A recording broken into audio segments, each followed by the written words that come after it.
ఈ శివరాత్రి రోజు ఒక కథ కూడా ఉంది. పూర్వం ఒక బోయవాడు ఉండేవాడు. వేట అతని వృత్తి. ప్రతిరోజు ఉదయాన్నే వేటకు వెళ్ళటం, సాయంత్రానికి ఏదో ఒక జంతువుని చంపి తీసుకొచ్చి దానితో కుటుంబాన్ని పోషించుకుంటూ ఉండేవాడు.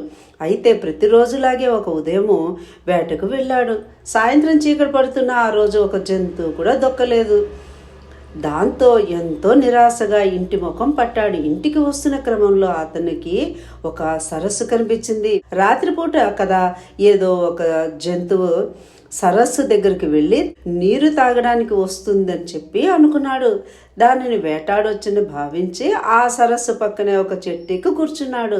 సరస్సు వైపు గమనించే క్రమంలో తన కంటి చూపుకు అడ్డంగా కొన్ని కొమ్మలు ఉండటంతో ఆ కొమ్మ ఆకులను తుంచి కింద పడేసి ఆ చెట్టుపై కూర్చున్నాడు. ఆయనకి ఎప్పుడూ ఒక అలవాటు ఉంది. నిత్యం శివ శివ అంటూ కాలం గడుపుతూ ఉంటాడు కదా. కానీ ఆ రోజు మహాశివరాత్రి పర్వదినం. ఆ రోజు శివరాత్రి అనే విషయం కూడా అతనికి తెలియదు. ఆ రోజు రాత్రి కొంత సమయం గడిచాక ఒక ఆడజింక నీళ్లు తాగడానికి ఆ సరస్సు వైపు వచ్చింది. పోయేవాడు ఆ జింకకు బాణాన్ని ఎక్కుపెట్టాడు. అది గమనించిన ఆ జింక తాను గర్భం దాల్చానని తనను చంపకుండా వదిలేసి పెట్టమని ప్రాధేయపడుతుంది. మామూలుగా అయితే ఈ బోయవాడు మనసు చాలా క్రూరంగా ఉండేది. కానీ ఆ జింక పరిస్థితిని చూసి బోయవాడికి దాన్ని ఏమీ చేయలేక వదిలిపెట్టేశాడు. మళ్ళీ చెట్టెక్కి కూర్చున్నాడు.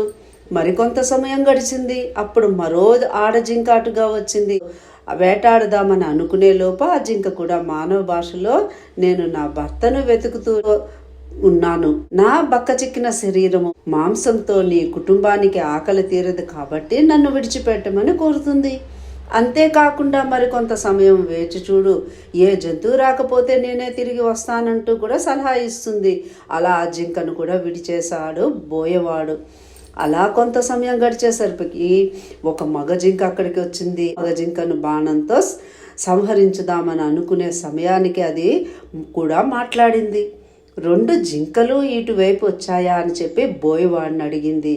అప్పుడు బోయవాడు అవును వచ్చాయి, తనకు ఈరోజు ఏ జంతువు దొరకకపోతే తామే వస్తామని కూడా చెప్పినట్లు మగ జింకకి చెప్పాడు.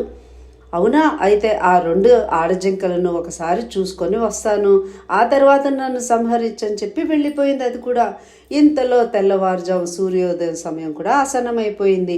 ఇక బోయవాడు వస్తామని మాటిచ్చి వెళ్ళిన 3 జింకల కోసం ఆశగా ఎదురు చూస్తూ ఆ చెట్టు మీదనే కూర్చున్నాడు. ఇంతలో మరొక జింక దాని పిల్ల రావటం గమనించాడు.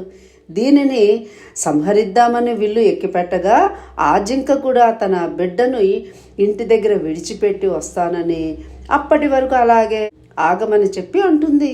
అలా కొంత సమయం గడిచేసరికి ఆ 4 జింకలు బోయవాడికి ఇచ్చిన మాట ప్రకారం సత్యనిష్టతో అక్కడికి రావటమే కాదు, మొదట తనను చంపమంటే తనను చంపమని ప్రాధేయపడుతున్నాయి.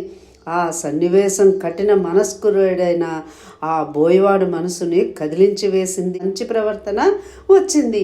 అయితే ఆ రాత్రంతా బోయవాడు కూర్చున్నది మారేడు చెట్టు కావటం, అతనికి తెలియకుండానే శివ శివ అనే నామస్మరణ చేయటం, తాను ఉపవాసం ఉండడం, తన కంటికి అడ్డు వచ్చిన మారేడు దళాలను కోసి కింద పడవేసేవాడు. కానీ ఆ చెట్టు కిందన ఎప్పటిదో ఆ పాతకాలం నాటి ఒక శివలింగం ఉంది. అతడి చెట్టుపై నుంచి వేసిన మారేడు దళాలు శివలింగంపై పడుతూ ఉండేవి. వేట కోసం 4 జాములు వెలుగుతూ ఉన్నాడు. అతనికి తెలియకుండానే జాగరణ ఫలితం వచ్చేసింది. పొద్దున నుంచి ఏమీ తినకుండా తాగకుండా ఉండబట్టి అతనికి ఉపవాస పుణ్యం కూడా వచ్చేసింది. ఎంతో క్రూరుడు అయినప్పటికీ అతడు చేసిన పుణ్యకార్యాల వల్ల అతనికి తెలియకుండానే మనస్సు నిర్మలమైపోయింది. పైగా ఆ 4 జింకలు సత్యనిష్టతో నిజాయితీతో తిరిగి రావడం అతని మనస్సును పూర్తిగా మార్చేశాయి. అందులోనూ ఆ రోజు శివరాత్రి పర్వదినం అని అతనికి తెలియకపోయినా అనుకోకుండా చేసిన పుణ్యకార్యాల వల్ల అతడిలో సత్ప్రవర్తన కలిగింది. అప్పటి నుంచి హింసను విడిచిపెట్టాడు. ఆ జింకలు సైతం సత్యనిష్టతో ఉండటంతో పరమేశ్వరుడు అనుగ్రహం వల్ల ఆకాశంలో మృగశిర నక్షత్రంగా మారిపోయాయి. ఆ బోయవాడు సైతం మృగశిర నక్షత్రానికి వెనుకొన్న ఉజ్వలంగా ప్రకాశిస్తూ దొద్దక నక్షత్ర అనే పేరుతో నిలిచిపోయాడు. దీనిని బట్టి మనం గ్రహించాల్సింది ఏంటంటే, హింస చేయాలని అనుకున్నప్పుడు ఈ ఒక్క క్షణం పాటు ఆలోచన చేస్తే మనసు ఆలోచన నుండి మరలుతుంది. బోయవాడు విషయంలో కూడా అలాగే జరిగింది. జింకలను చంపాలని అనుకోవటం జరిగిన కాలయాపన అతనికి చివరకు అహింసామూర్తిగా ధర్మాచరణ పూర్తిగా నిలిచిపోయాడు. సత్యం అహింస మార్గాన్ని విడిచిపెట్టి వారు స్థిరమైన కీర్తితో నిలిచిపోయారు. ఈ శివరాత్రి కథలో మనకు ఇదే విషయం మనకు తెలుస్తోంది కదా. సత్యం అహింస మార్గాన్ని అనుసరించిన వారు స్థిరమైన కీర్తితో నిలిచిపోతారనే సందేశము ఈ శివరాత్రి కథలో మనకి కనిపిస్తోంది. ఓం నమః శివాయ. హర హర మహాదేవ శంభో శంకర.